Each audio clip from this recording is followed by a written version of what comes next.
I think a big difference is the timeframes. So if you think about software startups, they often use Scrum or sprints or learning cycles, development cycles, and they try to keep them short because the shorter the cycle, right, the faster you can learn. And I think that's also true for hardware. It's just that if you have an idea or you want to test something in a hardware startup, you have to make a plan, you have to order things, you have to wait for like 6 weeks delivery times. Then you maybe do an experiment and you're like, oh, it does not work. And well, you took 2 months to find this out. And it's not someone could have known this before. It's just that hardware takes longer.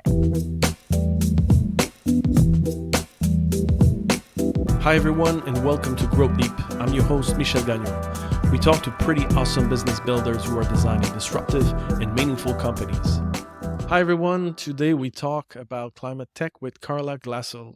Carla is co-founder and CTO at Ucaneo Biotech, a startup that aims to remove 1 million tons of CO2 from the air by 2030. To achieve that, they're pioneering direct air capture technology mimicking human lungs. Carla is a visionary, she's ambitious, and she has 8 years of biotech, 4 years of machine learning, and 3 years of startup experience.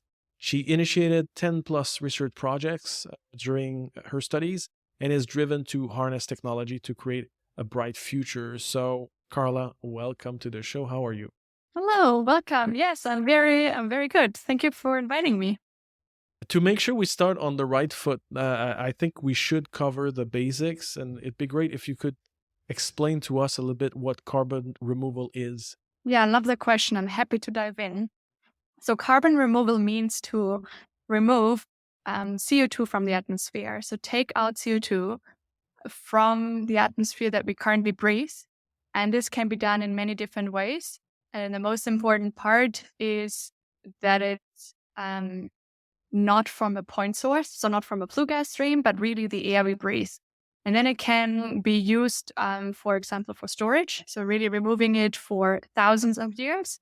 Or it can be actually utilized and turned into products. So that's all open. What's important, remove from the atmosphere. Now that we kind of understand the basics, I'd like you to tell me a bit more about where you are with Ucaneo, like in terms of technological development, in terms of funding, and overall like company stage. We are currently still in prototype development, so TRL3. We aim to go or reach TRL 4 to 5 already next year. So quite a quick curve, just to give some context out there. And money-wise, we just raised a pre-seed last year from investors, last year, July. We're currently about to close our angel round, that was, allocated in the pre-seed. And we aim to start next year to get a seed round. And besides, let's say, tech and money, we also did something in between. So meanwhile, we built up an office, a lab, and a hardware space right in Berlin. We're all placed in Berlin, and we're a team of 8 people making the bright future come true. We met, you and I, in the summer, I think, at Tech Open Air. I really enjoyed your views and your ideas on the panel that you were on. One of the things you mentioned, I don't remember perfectly, but I think somebody told you that you should never get into tech or something like this. And obviously you've not listened to that person's advice. Can you maybe tell me a little bit that story? My educational background is actually a mix of biology and machine learning. So I would say perfectly made for healthcare and personalized healthcare right now. And I also worked in a startup before that uses algorithm for disease detection in genetic diseases. It's also really in this field and really more like software-oriented startup. And I would say that the general connotation in VC is that you want to scale, right? You want to have an 10x increase. And scaling is much easier if you have a digital product. You basically create your product and then you deploy it anywhere. And that's why I would say in general, I'm getting a bit more cautious with the statement, VCs like software much more. And as soon as you have hardware, you have a slower scaling factor or more laborious or more cost-intensive scaling factor. And that's why a lot of general VCs would generally recommend not to go into hardware in deep tech because it takes a lot of time, it takes a lot of money, very high risk. And again, the scaling factor might be a bit lower. And I understand those reasons and I was considering it. But in the end of the day, my motivation was to have an impact on the climate. And the climate is a physical thing. And that's why I then not ignored the advice, but consciously made a decision against it and said, okay, it might be a bit more tricky, but we still have to do it and I'm up for it. And that's why I then went into a hardware climate tech startup. With Ucaneo, the technology captures and kind of isolate the CO2 from the air. What do you do after with that CO2? What are your options?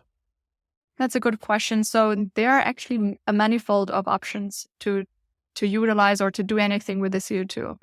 And maybe also a good anecdote is when my co-founder and I in the beginning looked into the field and market of carbon removal. We started off in the beginning with an idea where we would combine carbon capture, so getting the CO2 from the atmosphere, together with storage or utilization projects, so turning it into a product, for example. And while we started off with this idea, maybe to give an example for a product is synthetic fuels, aviation fuels, or bioplastic, kind of anything that's carbon-based. And while we looked into this idea, we realized that it's actually really hard. It's really hard to, first of all, capture CO2 at very low concentration, 0.04%. For most people, or most processes, this is a rounding error. And then converting it to a process that needs actually much higher concentration and needs to be catalyzed and optimized for the product, for example, bioplastics. So that's where we decided we're not going to do both together, but we're just going to focus on one. And we believe into a modular future of carbon removal and carbon utilization or storage. And that's why we said we're only going to take one part, the first part, which is increasing the CO2 concentration from 0.04% to 95. And that is a big value add. And then when we have high quality, pure CO2 gas that's carbon negative, other people can make use of it. And that's when we basically work together with partners. So either for storage options. And storage means you can mineralize the CO2, for example, into limestone, or also store it underground in gas form. Different story about that. And then you can basically issue voluntary carbon credits that have at the moment very high monetary value. So let's say $600 per ton, different prices when going around. And the second option is then to actually also provide CO2 as a feedstock. So if you think about current products, anything you see made out of carbon kind of comes from oil and gas. And we believe there has to be also some sort of transition to replace or reduce the polluters and basically say, hey, we can create a circular loop, provide carbon negative CO2 to then create products that are maybe not stored forever and maybe much shorter time frame, but that we also don't pollute. Basically, so net zero or negative maybe. You mentioned something earlier in your previous answer, the challenges of scaling a hardware technology. I'm curious to learn like how you manage the whole thing, because on one end, one of your challenges is to prove that the technology is working, that you're getting the results that you're looking for, and at the same time, like you have a funding or a business to run, or to develop at the same time. So how are you managing this, like to be able to build that technology and at the same time make sure that you find channels to actually make money in the end? Yeah. You don't sleep. That's the solution, right? Exactly. No sleep ever again. And then only meditation and power nap. I think the harsh truth is actually money. So if developing a product in the hardware space takes longer and is potentially more expensive, in the end, you just need more money. And this can mean you, for example, have to depend on public grants, or you get other sources of financing, or you have a very compelling business case, and maybe investors are also willing to invest more. And of course, at the end of the day, also having a strong business case in terms of how much money you get out of it. And I think that's often a really big struggle, because if you think of software solutions, you can do a subscription model, maybe $3 to $10 a month, and it kind of pays off the cost and you can scale. But if you then do a hardware product, you have to have much higher margins and a product that is really high value in a way that the longer development times pay off. And I think that's basically, or those are two real big challenges that hardware companies have, and especially startups. But I also see more and more VCs or money providers, in that sense, investors in all sorts of backgrounds. That's what I'm trying to say. That are aware of the challenges of hardware, but are also really willing to still go for it and see benefit and value in it. So it's definitely doable. It's just, I think, a slightly different time frame and maybe slightly different mindset on what scaling means and the pathway to it. But it's definitely doable. I would even nowadays, after being in the journey for 1.5 years, I would even say hardware can even be more rewarding. It's much less difficult than you think. I think it's difficult, but as I said in the beginning, it was really like portrayed as a black monster no one should ever touch. And I think that's definitely not true. I think it can be quite fun, definitely a challenge, but it's doable. You just have to kind of find your own approach to it. And I think that's how you do it in the end. Have you already managed to get some sort of, maybe it's too early for that, but to get some sort of commitment from some potential partners in terms of, buying the byproduct that you're gonna get? Yeah. So it's somewhat early, but actually that's also one big benefit of carbon removal. So we are basically one specific niche of carbon removal called direct air capture. So that means you use a technology or a machine to remove the CO2 and then having pure CO2 as output. And for those technologies, there's actually even some financing mechanisms where you can have so-called pre-purchasements. So bigger companies can give you money for voluntary carbon credits that you have not created yet, but you get the money to then create those credits so that you actually build the machine with this money. And as soon as you produce the credits, you can send them back to the people that paid for it. And I think that was also a very big compelling part for me to look into the hardware world, is because the business case in carbon removal and carbon credits is really, really strong. So truth is, if you would offer credits right now out of direct air capture, they would all be sold. So there's a very high demand and there's just very little supply at the moment. And that's why it's definitely helping in terms of hardware to know in the market. It's definitely that demand is there and also a good margin in a way. You've done a lot of research in your previous life.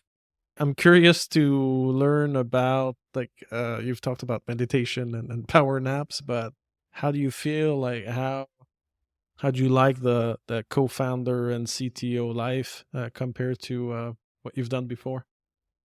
Oh, I love it. I think in general, I'm just a very curious person who likes and embraces change. So I like to say, if it's not difficult, it's not for me. Of course, I mean, this also brings a lot of frustrations because if you try a lot of hard things, some of them won't work out, right? So I'm definitely not a person who only does things where I think 100% it's going to work. I need some sort of risk in it. And I think also research brings this risk, but also deep tech product development brings this risk. So in that sense, it's probably somewhat similar. I would say from my experience, what is really different is the speed. So back in academia, I also had my own research project, so I could kind of govern my own small budget. It wasn't a lot, but I could still decide on my own what to buy. I didn't need to write any grant. So for academia, I was still very fast, I guess, because it was also small sums. But now at a startup, it's really a different speed and a different mindset. And that for me is a big blessing and makes a big difference. I could imagine maybe outside or maybe in other places, academic mindset is slightly different, but at least from my experience, it was really not about a product, not about the application, but also the field I was in was more basic research. I'd like to know how your team is structured, because the core team is so important. At the beginning, you really have to have that World Cup type of team around you. How have you started? How are things going? How are you structured in terms of team at the moment? Team is a very big topic. So I think, especially in the early stage, the team is one of your biggest assets. And I think also that is actually one reason why my co-founder and I raised money really quickly last year. We actually managed to close a round in a couple of weeks only. And the reason for that is because we both working amazingly well together. We were super fast. We had a lot of progress, and we were also very honest to each other. And I think that helps also a lot to prevent any potential conflict, but also really think critically about what you want to achieve. So I think the mindset and the small team that you have in the beginning is really, really crucial. And for us, the challenge was, or still is, that we want to build something quite new where there's not a lot of experience in the field, in the industry. So it's actually almost impossible to hire someone who did exactly what we do right now, right? So can be a bad thing, can be a good thing, but that's at least the reality for us. So we were trying to get a very interdisciplinary team that kind of combines scientific, technical people with a startup mindset. And what we managed to do is actually get some really cool members on board that, for example, did a PhD or a postdoc, and then they worked in industry or in a startup afterwards. And they kind of combine looking into complicated things, living with the unknown uncertainties, but are open to change, open to learn, want to get more speed. And so I think this is what we mostly looked for in the beginning. And then also we talked to just a lot of people to get an idea. Because if you talk to 5 people, you maybe know the range of 5 people. But when you talk to 50 people, you maybe get a better feeling of maybe what is good or what's the average. And for both my co-founder and I, it was the first time we hired people. And I remember in the beginning, we were quite surprised on the different backgrounds and qualities of people that are out there. And I think we probably applied a quite high standard kind of unconsciously. And I guess that's helpful. We're still kind of evaluating ourselves a little bit, like what are implications of it? Is it good? Is it bad? How do you find good people? I think it's an ever ranging question. And probably there's always some trial and error within the journey of that one. If you compare your story to a digital startup, Right. digital startup, you usually have a product and engineering team who are building, you have marketing and sales who are trying to, get some product market fit, get some feedback or pivot if it's not working. What about you? What is your team doing all day? I'm curious. Actually, I think you could probably in some way compare it. So in the long run, we also have sort of an R&D team. I guess it's kind of in the more forefront of things. And we have an engineering team that builds the machine. And then the third part is the business department that really looks into sales and business development. So in that regard, probably there are some similarities. I think a big difference is the timeframes. So if you think about software startups, they often use Scrum or sprints or learning cycles, development cycles, and they try to keep them short because the shorter the cycle, right, the faster you can learn. And I think that's also true for hardware. It's just that if you have an idea or you want to test something in a hardware startup, you have to make a plan, you have to order things, you have to wait for like 6 weeks delivery times. Then you maybe do an experiment and you're like, oh, it does not work. And well, you took 2 months to find this out. And it's not someone could have known this before. It's just that hardware takes longer. And I think the first step to success is accepting this, is facing reality that it is slower just because of delivery times. That's also what I mentioned in the beginning. You probably need more money because it is slower. And that's exactly why. And I think the second approach is also finding hacks about it, right? Like knowing, oh, this delivery is longer. Maybe I can find it somewhere else. Maybe taking a car, driving somewhere, picking up the part, maybe going to university, going to other people you know where you can borrow something, where you can use something. Talking to experts is a super good way to learn much faster without investing. So even though it is a reality that you're a bit slower as a hardware startup, I think there are many ways how you can speed up things. And we have endless stories of meddling with some suppliers or getting some parts from different places. And also, I mean, I think one big thing is also you order a bit more in the beginning, and then we come back to money, and then you just kind of combine the delivery delays. Have you seen some change in terms of interest from VCs? There's a lot of impact VCs. That was a term that did not exist a few years ago. I remember you and I had a discussion with a banker in July. How is the investment landscape in terms of opportunities for you specifically and more broadly for climate technology? We started fundraising last year only, right? So we were kind of born in a time where impact investing was already a big topic. And we had inbound from both very general VCs and also very niche VCs. And for us, it was always important that our investors are on the same page as us and they know what's happening or what is to be expected. Otherwise, I think you can run into a lot of trouble. And that's why we actually went for quite some specific niche investors. So our lead investor is also very scientifically driven, and they do a lot of also, let's say, scientific support, so they really understand deep tech and what it means and timelines. We also, for example, have a niche investor that only does carbon removal. There's a growing landscape of very specialized disease. And from my experience, this can help a lot because people really understand the struggles we have. Also, the network is more helpful in a way. It's also good signaling, of course, if you convince people that are really in the market because they really understand the market. You don't have to do a lot of introduction on that one. But there's also growing interest from generalists. And I think maybe that's just my opinion right now, but it's probably a wise step because at the end of the day, we will have to have climate solutions. And if the climate is going to break down, a lot of money from everyone will go into it. So if you have some investments in it, right, the chances that they will succeed is very high, at least from a very high perspective. So I would say there's a lot of change. It's more a question on what you look out for within an investor. Is it mostly money? Is it network? Is it market knowledge? So I think there are different motivations to go for different investors. And where are you now in terms of being ready to sell? Like how much more runway you have in front of you?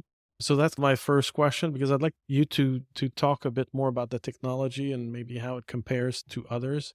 But are you going to go live tomorrow, or you got 2 more years to go? How does that look like?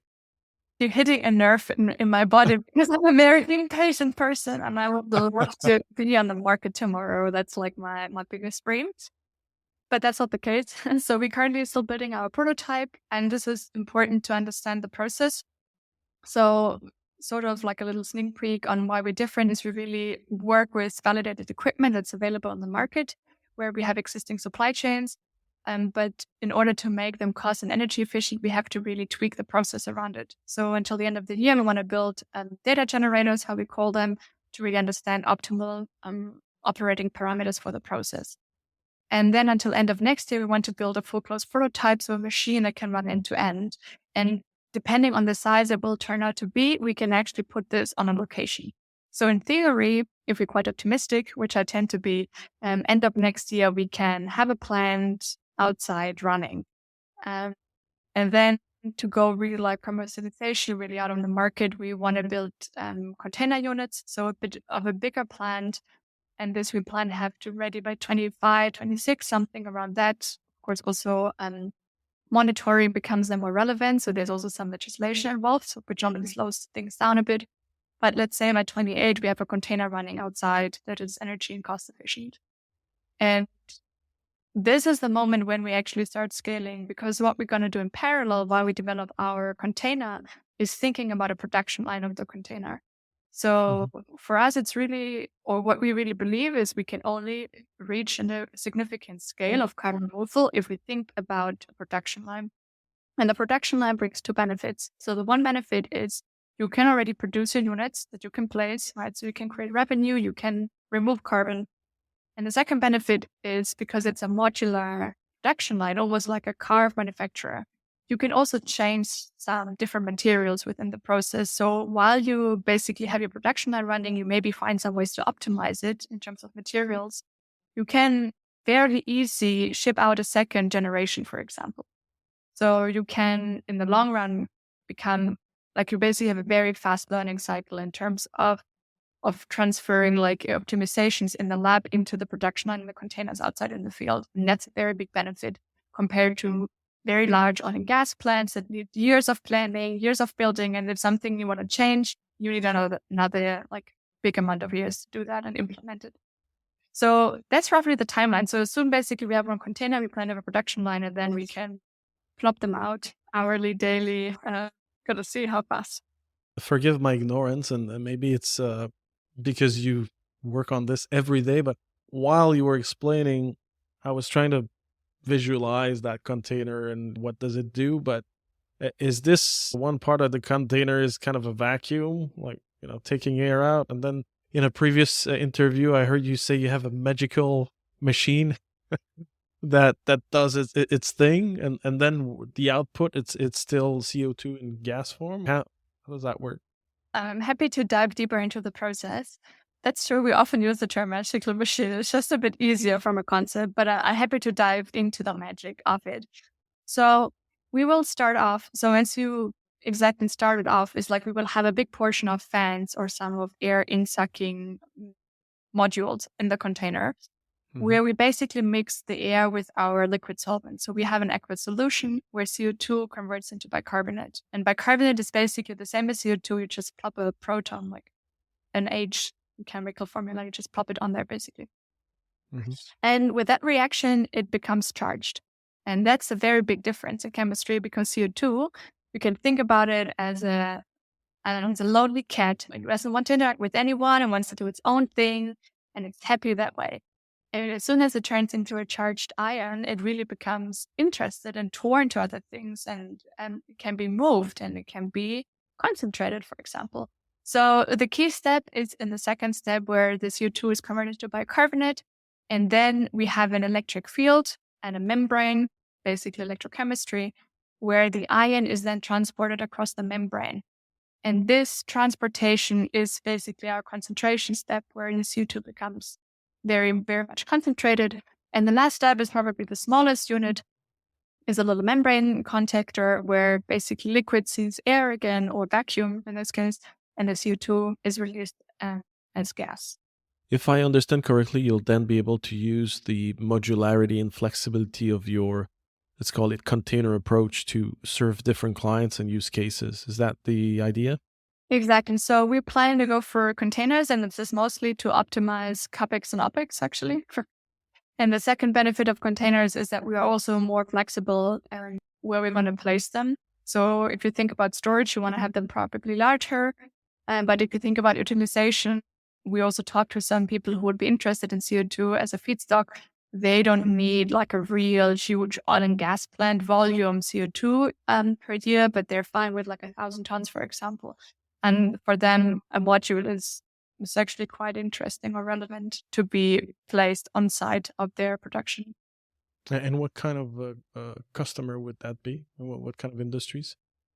There are actually quite several ones. And so far, we had a lot of inbound, but of course, inbound is a difference between making a sales, right? But the inbound is quite diverse. So we have everything from like diamond companies. I want to have carbon negative diamonds, which I think is quite exotic.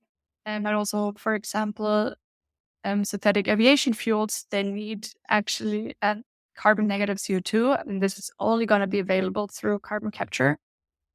So there's a big demand on that one, but also green chemicals like methanol acetate. Also, if you utilize those chemicals, for example, into bioplastic, there's a lot of different applications. Also in the beverage industry, in the food industry, for example, to seal your food, they actually pump CO2 in your sealed food to avoid it to oxidize in normal atmosphere. So those are all people or customers that need a high purity, non-compromised CO2 in a way. Because if you go to flue gas, you have a lot of things you don't want to have, like sulfates, for example. So that would be potential utilization customers. Obviously, the prototype is the big thing. We're all looking forward to seeing it. The sooner the better. But what other obstacles or challenges do you have in front of you? I agree. So the prototype is definitely a big one. The second one for us is also to get energy and cost down, because we assume our prototype not to be energy and cost efficient yet. It's a starting point, basically, with, again, validated components. So those components are not necessarily meant for our application, right? So definitely getting the cost and the energy curve down is a big challenge, and this will require some development, both on the process side, but mostly process side. And otherwise, I think storage for carbon credits is actually a big challenge that's also a little bit outside of our space. So we can, of course, talk to them. We can make aware of, hey, we are suppliers. This is our needs in terms of energy or geography. But in the end, we won't start new storage places. So we depend on third parties to do that. And that's definitely a limitation down the line, especially if you talk about scale up in 3 to 5 years. If we only have 2 storage places, we can build as many containers as we want. It's going to be a problem. basically like bringing energy and costs down, and then also storage solution, at least for carbon credits, it's going to be a bottleneck or a challenge. Let's put it that way. And that's also one reason why we explore as well carbon utilization, which is maybe a bit shorter term in terms of removal because it will be released at some point again. But at least it's out for now in the from the atmosphere. If we take a broader perspective on climate, what's your outlook, your prediction? Because I've been involved in corporate social responsibility and sustainability throughout my career.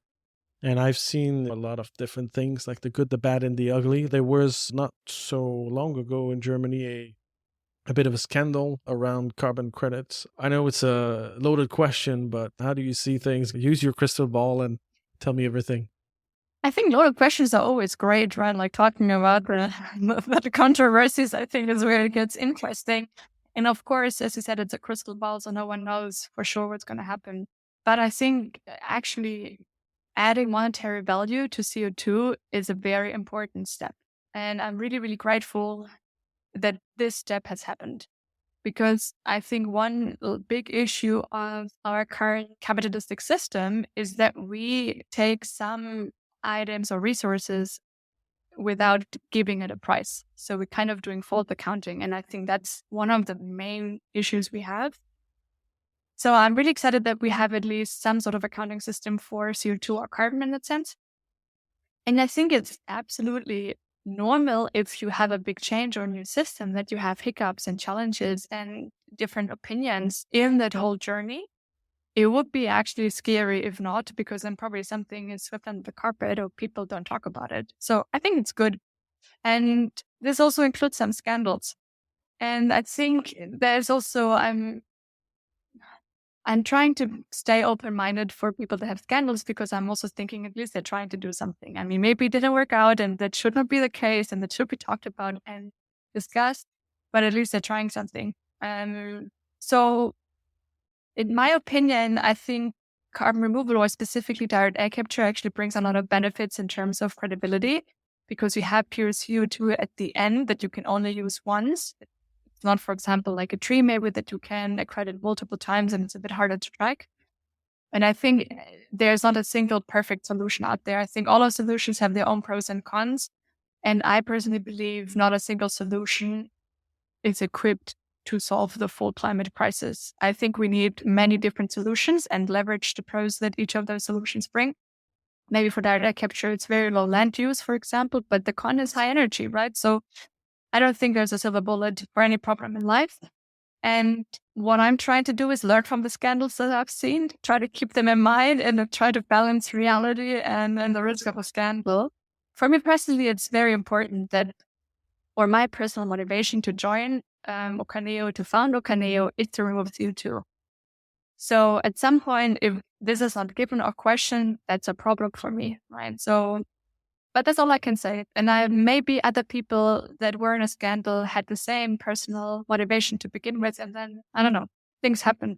So I just try to be open-minded about it and think about the goal. And things can go wrong on the way. And we should just all learn from it and try to avoid from happening again. I don't want to take too much of your time, but I have one last question that I want to ask. You've talked about learning from your mistakes and experience. Well, tell me some of the mistakes that you've made. If you had to start again today, you said, well, maybe I would take a different approach, let's say.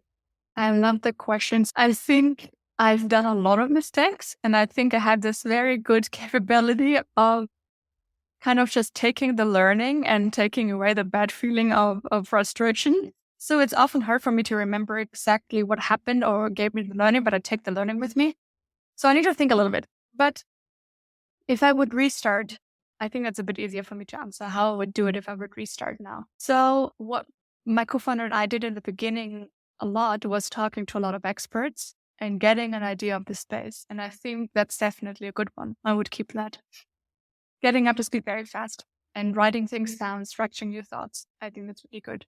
I think what I would do differently is when we started doing lab work, I was really focused on getting a lot of my equipment, getting a lot of chemicals. I had too many things going on at the same time because I basically still had to do some strategy, had to talk to experts, but also setting up a lab, getting equipment, chemicals, thinking about the protocol. Like there were a lot of things all of a sudden, and that's fine. But I think I will probably try to take a step back more often and just pick one at a time and say, okay, today I only do a protocol, for example.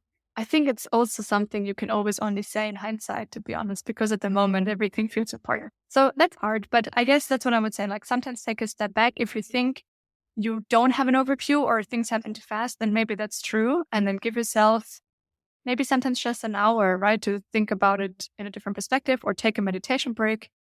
Maybe one of the biggest learnings, and I like that one because it's also controversial, is that doing a bit more of the unintuitive things. And I think I just gave an example for that. So if you think you have to actually work faster to get everything done and you really have to hurry because otherwise it's not going to work, that's exactly when you should slow down. That's exactly when you should take a breath, think about it. Do I really have to do all of those things? What is the most important? What do I want to get out of it? What is the worst thing that can happen if this is not done?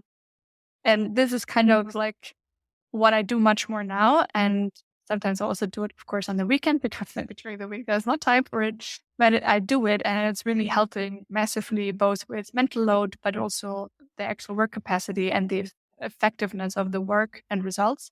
And I think I would do this much more from the beginning. One other mistake for me is external partnerships. We try to collaborate quite a bit with other parties, and I think there's a big benefit. We also have a lot of like friendly supporters, advisors. This is a real big strength of Ucaneo, I would say. But I would only start a partnership like where money is involved and also a substantial amount of money if it's 100% clear what the output should be and the challenge. I think we started quite some partnerships where this was roughly clear. I mean, of course, that's why we started it, but maybe not set in stone or not 100% clear. And I think this can just lead to a lot of unexpected results and different expectations. And if you want to save yourself some money, then I would postpone partnerships as long as possible. And as long as possible means only when you exactly know what has to be done and you know you have the exact right partner for this. And that can be sometimes hard because you think, oh, outsourcing or partnering might make you faster. In my experience, not always. So I would be more cautious in spending substantial amounts for partnerships. Well, I said it was my last question, but I lied because you just triggered something else. Those partnerships that you're talking about, are they partners who came inbound or are they partners that you actively looked out for? Those were actually partners we looked out for. Yeah, I know that's quite surprising. That's why I said, like, we kind of knew what we wanted. And we also knew those people can help us by partnering with us. But I think what we always underestimate is the timeline of a partnership. So if you really want to do a project together with an external party, it just needs time. And maybe we're sometimes a bit too ambitious with our timeline, or we just want to move fast. Like it's, I think, also the nature of a startup, right? And sometimes we were just faster than the partners actually at the end of the day, or we just reached a level that was good enough. Of course, the partnership would have been better, like more in-depth result, but it was good enough for us.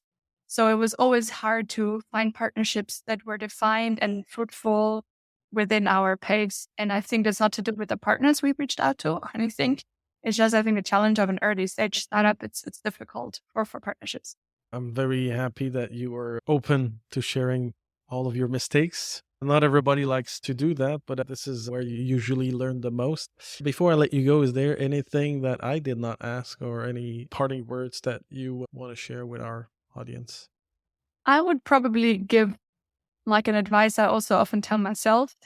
I would not make a choice based on what other people advise you when you disagree with it. So I think it's very important to listen to advice and get input and ask for input and always challenge yourself.